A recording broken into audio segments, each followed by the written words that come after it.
Yo, what is going on YouTube? This is your boy Dan, aka aDrive, bringing you guys a brand new series today, a guide to the counter team Pokemon format, competitive Pokemon, episode 1, Mega Evolutions. As you guys may or may not know, I'm a competitive battler here on YouTube, known mostly for my battles through the St. Louis Rampardos and of course the New York Metapods, my new franchise. Through the last couple seasons in various leagues, the GBA, the UCL, and the NPA, and a couple other ones, I've managed to go 46 wins and 10 losses in my career. And after, a championship last season in the GBA, I've demonstrated myself to be a pretty decent battler in this format. Now, by no means am I the best battler in this format, but I have done pretty well over the last couple seasons. So I was hoping to give some insight into some of the, the different factors of building a team. And we're going to start here with Mega Evolutions, which is a lot of what people consider to be the core or the central focus of their team when beginning. Now, if you're not familiar with the Draft League format, I highly encourage you look into it. Basically, to give you a quick summary, you're looking at a Draft League format where each team drafts about 11 or 12 Pokemon. There's usually about 16 to 24 teams, sometimes as low as 12 teams. You draft 11 to 12 Pokemon and use those same 11 to 12 Pokemon throughout an entire season, playing one match per week. Your opponent knows exactly what 11 or 12 Pokemon you have. You know exactly what Pokemon they have, and your job is to build a team to beat their team, knowing what they have, having them know what you have, etc. So that's why it's called the counter team format. And in my opinion, it actually leads to the most competitive format in terms of Pokemon battling and the best format to play on YouTube. So I highly encourage you guys to look into it. There's so many leagues that are popping up out of nowhere. Everyone's starting their own league nowadays, and I think it's a really cool way to battle, and it's a really fun way to rejuvenate your battling spirit. It definitely did that for me after playing months and months and months and years on showdown ladders and stuff like that. I found the counter team format and I've had a blast doing it. So hopefully you guys enjoyed this series. I'm going to be breaking down the top 5 Mega Evolutions right now, and they're not really necessarily in the most particular order. Any of these Mega Evolutions can stand out on the right team, and that's the one thing to very much so note here, is that the team is so important when it comes to this format. So rarely does one Pokemon stand out and do so much work on its own, but a couple of these Mega Evolutions can do just that. So hopefully you guys do enjoy. If you want to see more of these, show your love on that like button down below. Definitely support, share this. Let me know our question of the day. What is your favorite Mega Evolution to use in this format? Let me know in the comment section below. And before I get started, I do want to mention one other thing. I'm using the GBA standard tier list for our GBA Season 6. So there are some Mega Evolutions that are not going to be on this list that you might be like, wait, aDrive, where's Mega Blaziken? Where's Mega Mawile? Where is, Mega Metagross? Well, those Pokemon are not allowed in our format, and I'm not going to include them on our countdown. So without further ado, let's kick things off here with our first Mega Evolution. When you're kicking off a draft, you're looking to draft something that's balanced, that gives you offense and defense, and something you could build a team around, and Mega Venusaur does just that. This Pokemon is absolutely phenomenal, sporting some of the most bulky stats in the game, and an amazing ability in Thick Fat, which reduces 2 weaknesses, Ice and Fire, down to half, essentially removing them, leaving with only 2 real weaknesses, Psychic and Flying, which are pretty easily countered by having a good Steel-type Pokemon in your team. Now, Mega Venusaur has a lot of impressive bulk, as I mentioned, but it can also be a pretty decent offensive threat as well, boasting a pretty decent attack stat at 100 and 122 special attack, great coverage options all around with Giga Drain and Sludge Bomb, and it can run Hidden Power, of course, and Earthquake and Knock Off, and even gets moves like Outrage, as crazy as that might seem. It's got some offensive grass type moves from the physical side as well, but Venusaur really shines because of its bulk and its ability to take multiple hits throughout a match and recover that HP back with Synthesis, with Leech Seed, things like that. So because of that, Mega Venusaur is a phenomenal Pokemon to build a team around. Its impressive bulk just makes it so good. Now, there's a few things to keep in mind if you're going to draft Mega Venusaur. You're going to want to have a good status absorber on your team. Mega Venusaur does not want to be worn down by things like Will-O-Wisp, or it doesn't really want to be paralyzed. I mean, it's not the worst thing in the world, but you definitely don't want to get burned, because that's just going to take away that HP and really force you to Synthesis a little bit more frequently. And if your opponent has a really heavy hitting Psychic or Flying type Pokemon, it's going to be able to take down Venusaur, so you really have to keep that in mind. Hazards are also a big deal for Venusaur because of its speed stat, kind of hindering it at base 80. You really want to keep those hazards off the field so Venusaur can switch in freely and be able to, status its opponents with things like Sleep Powder, be able to, heal up with things like Synthesis, and, that's another move that's actually not on the list here that's really important, is Sleep Powder. So I definitely recommend Mega Venusaur if you have an opportunity to draft it. It's a really easy Pokemon to build around because it's so good, and it's a great starting point for a Fire, Water, Grass core. And one of the big things about Venusaur too, to just kind of mention is its versatility. It is a little bit predictable in many cases, but because it does have the opportunity to run things like Earthquake and Knockoff and run some physical options and some special options and just tank hits all day, this Pokemon has proven itself to be a very effective wall and bulky Pokemon, tanky Pokemon, I guess is the right term, in the counter team format. I almost drafted it this past season in the GBA. However, I went for another Mega on this list, which I think you guys will like as well. But Venusaur is definitely a standout Pokemon, and I highly recommend if you get a chance to draft it, definitely a first or a second round pick, most likely a first round pick to be perfectly honest. Coming in at our second Mega Evolution here on this countdown is Mega Altaria, rocking a very, very awesome typing in both Dragon and Fairy, sporting 7 different resistances, making this Pokemon very easy to switch in. Now, once it Mega Evolves, it loses its Flying typing, so it doesn't have to worry about that Stealth Rot weakness, and being a Fairy type is incredibly valuable in the draft team format, as if you have 16 teams, there's only a handful of really good Fairy types, and Mega Altaria checks that box off right on your list right away. Now, you can see its stat distribution is incredibly well-rounded, but much like Venusaur, this does lack a little bit of speed, coming in at base 80. Now, the thing that makes Mega Altaria stand out the most comparative to its other Mega Pokemon is its versatility. Now, you can see its best moves here, Dragon Dance and Return and Earthquake, typically round out its most standard set, boosting Dragon Dance, making up for that lack of speed, really powering its attack to another level, but it also can run special sets too with Hyper Voice, getting that Pixelate boost, boosting its normal type moves, making them Fairy, and then essentially adding a Life Orb boost on top of that, making this thing hit really, really hard even when uninvested.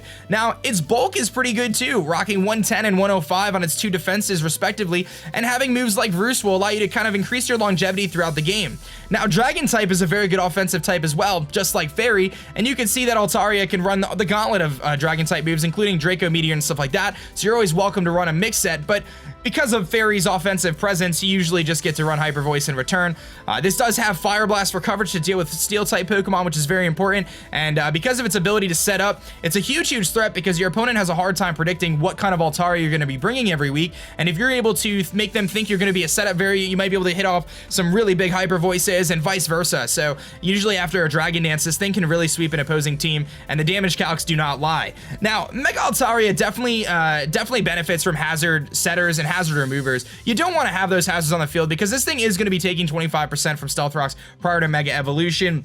And one of the big things that you need to worry about with Mega Altaria is being able to take on burns. The problem with Mega Altaria is, you know, it does have the ability to run Facade, which is a really, really cool move, and you can run Heal Bell on this thing, but if you're not prepared for getting Will-O-Wisp or something like that, it really could shut down the effectiveness of Mega Altaria in the match. So it is encouraged that you carry some sort of Cleric or Status Absorber to really help this Pokemon out, and if you're able to do that, you're gonna probably be pretty effective with this Pokemon. Again, you do have the opportunities to run, you know, Facade and stuff if you do get burned, but it is in your best interest to probably just go with the standard set because you're going to hit harder with a Return or a Hyper Voice otherwise. One other thing to mention that I didn't mention previously, and it's not on our best moves list, is the move Cotton Guard. And Cotton Guard's a really, really cool move in that it boosts your defense stat up by 3 stages, making you able to take pretty much any physical hit.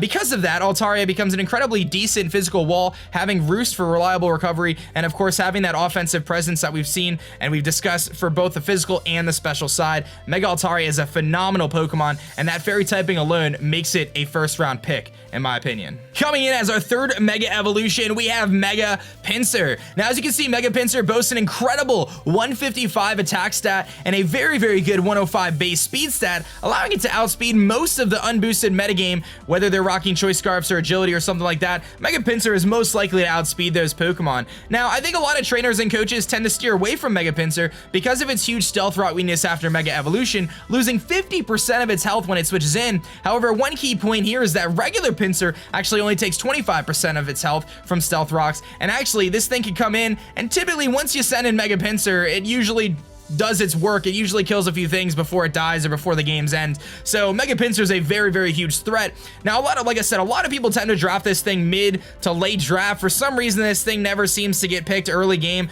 except for this previous season, the GBA. But I highly encourage you, if you have an opportunity to grab Mega Pinsir on your team, it is definitely a steal. This thing consistently in the GBA and other leagues has put up huge numbers, often leads the league or is very close to leading the league in kills, just because of its huge priority, having that quick attack, boosted by its ability Aerialate, which is going to give it essentially a flying type and boost the power of Aerialate, making this thing incredibly strong. So you have that priority with there. You have a couple really good offensive moves. You can run X-Scissor, which isn't really that common, but you have Earthquake in close combat, Return or Frustration. Those are some different options there to hit really, really hard with that attack stat. Not only that, once you set up a Swords Dance, not many things, unless it's resisted, are going to live that quick attack coming from this Pinsir here, especially with that 155 attack stat. Now, obviously, it's very important to have hazard control on your team if you're going to run Mega Pinsir. Rapid Spinners like Excadrill or Starmie, or maybe even Donphan, some of those Pokemon that you can grab early in the draft, maybe in the second or third round, will really complement Mega Pinsir well. And I recommend if you do draft Mega Pinsir to draft at least 2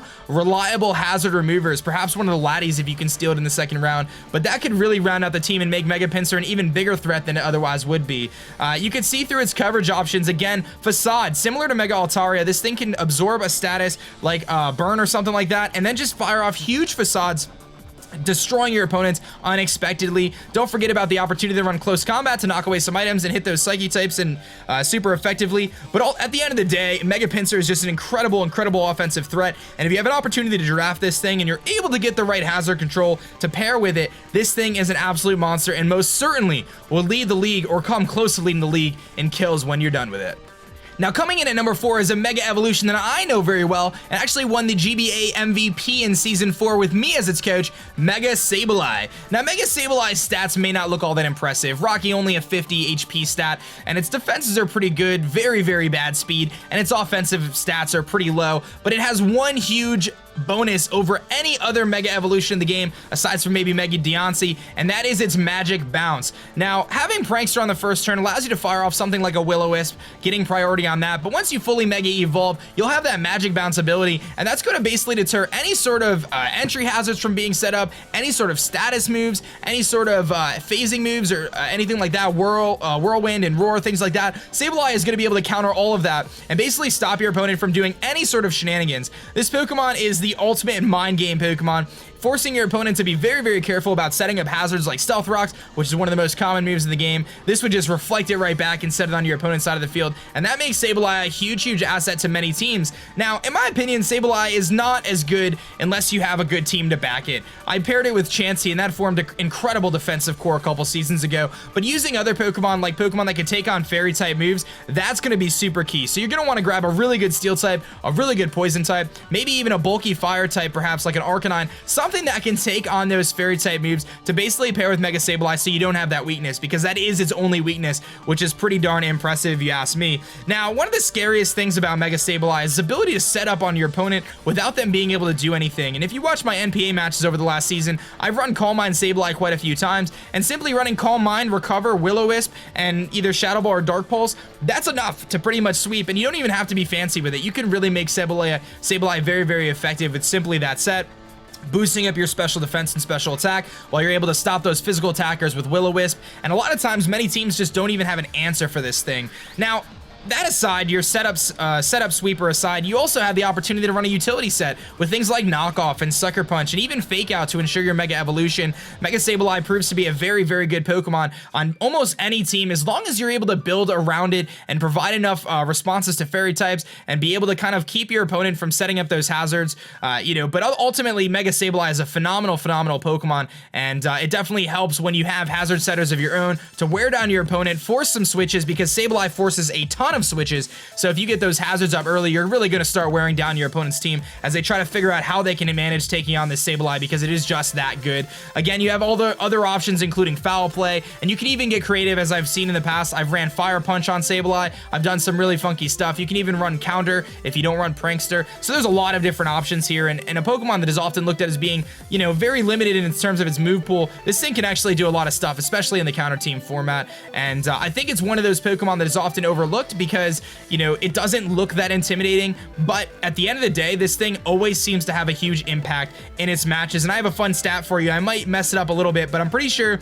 that in any draft league format that I've played, that I've used Sableye and brought it to a match, I believe I'm 18 wins and 0 losses while I brought Sableye in the regular season, which is pretty nuts. So in the regular season, I've never lost when I brought Sableye. So that's a pretty interesting fact to note, and that just really goes to show how good this Pokemon can be if you have the right team around it.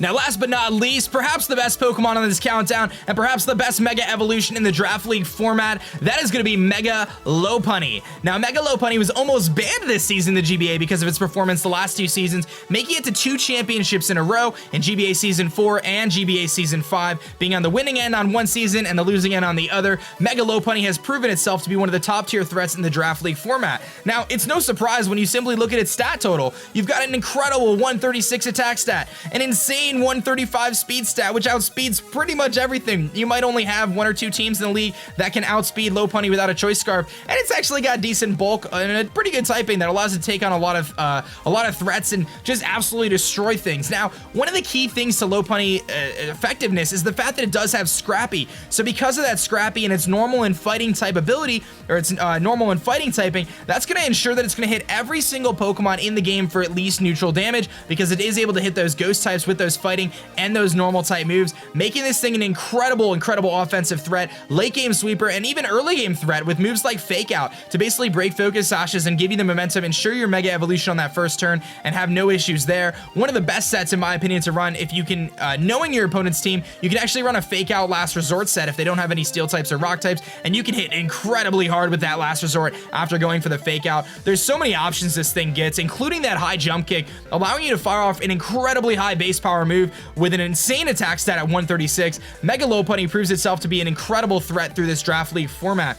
Again, it just destroys things because of its offensive presence. There are some relatively decent checks to it, though. If you get a really bulky Pokemon like a Hippowdon or something like that, it is going to be able to check Lopunny decently effectively anyway. Like a Mew can do the same thing if you run like a physically defensive Mew, but you can counter things like the Will-O-Wisp with Substitute. You can even run a Baton Pass set where you Baton Pass out that Substitute if you want to make Lopunny more of a support Pokemon, but ultimately this thing doesn't need to do that. This is probably one of the best Mega Evolutions, if not the best Mega Evolution in the format, and it doesn't necessarily need a team to stand around it. It can function on its own, and it serves as a great first round pick, and this is the Pokemon that if I had the first pick overall in the draft, I would probably go with Mega Lopunny, because this Pokemon has proven itself time and time again to be effective, and history tends to repeat itself, and in the GBA format and many other formats, Lopunny often shines as being the best Mega Evolution in the game, and there's definitely no secret as to why. So I encourage you guys to check out all of these Mega Evolutions, and definitely let me know in the comments section below which one's your favorite,